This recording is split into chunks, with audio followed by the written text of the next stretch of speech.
Halo teman-teman, di episode ini kita akan meneruskan proyek jadwal sholat kita. Untuk bisa mengikuti episode ini, saya sarankan teman-teman sudah menyaksikan episode pertama. Link saya taruh di kanan atas video.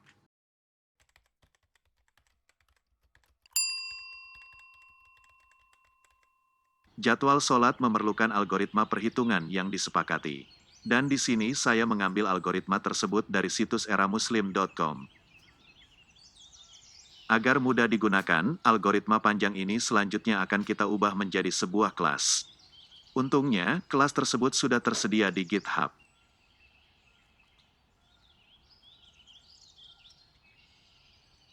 Kita akan mencoba menerapkan kelas dari GitHub ini ke aplikasi yang sedang kita buat.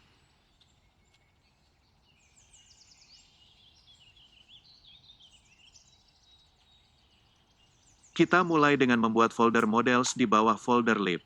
Dalam folder models, kita buat file priortimes.dart. Dalam file priortimes.dart ini, kita akan meletakkan kelas yang kita ambil dari GitHub tadi.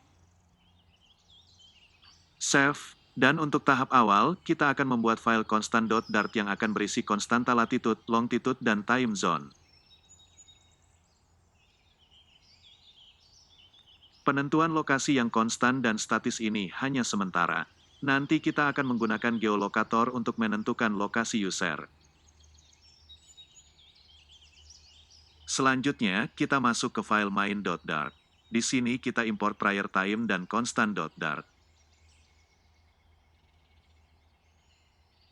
Selanjutnya kita inisiasi variabel list dengan nama prior times dan prior names.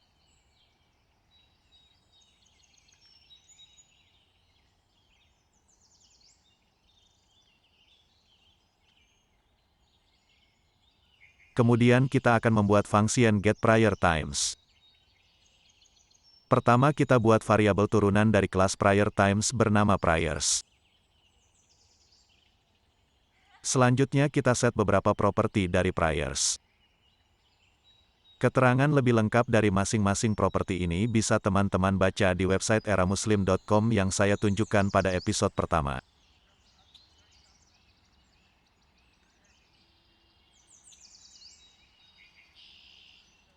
Berikutnya kita akan membuat variabel list bernama offsets.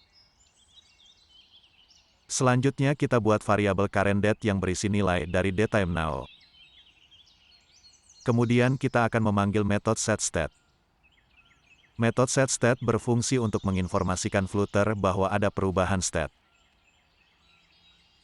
Perubahan yang dimaksud dalam konteks ini adalah perubahan nilai variabel priorTimes yang kita isi dari output properti getPriorTimes.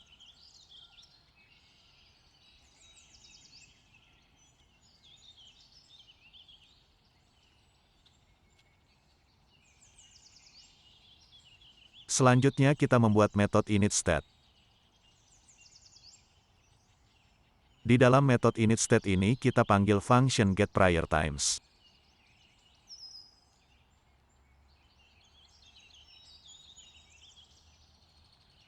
Kemudian saatnya kita mengganti data dummy dengan data sebenarnya. Kita mulai dengan memasukkan data nama sholat yang tersimpan dalam variabel prior names. Dan dilanjutkan dengan memasukkan data waktu sholat yang tersimpan dalam variabel prior times.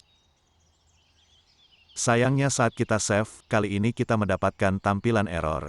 Error ini karena kita belum mengedit properti item count yang masih berisi dummy.length. Error telah berhasil kita atasi, namun tampilan aplikasi belum sesuai dengan yang kita harapkan.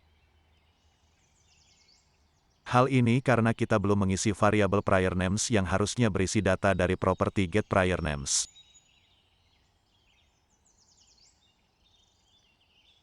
Setelah kita save, maka tampilan aplikasi sudah sesuai dengan rencana awal. Namun, ada sedikit perbedaan waktu jika dibandingkan aplikasi jadwal sholat yang lain. Maka di sini kita perlu melakukan tuning nilai list offsets yang telah kita buat di dalam function getPriorTimes.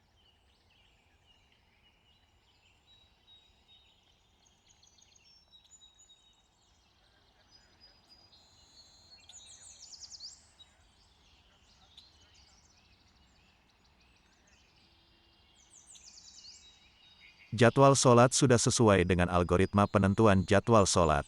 Beberapa kalibrasi juga sudah kita lakukan. Di episode selanjutnya, kita akan menggunakan geolocator agar jadwal bisa berubah sesuai lokasi. Jaga kesehatan, dan sampai jumpa.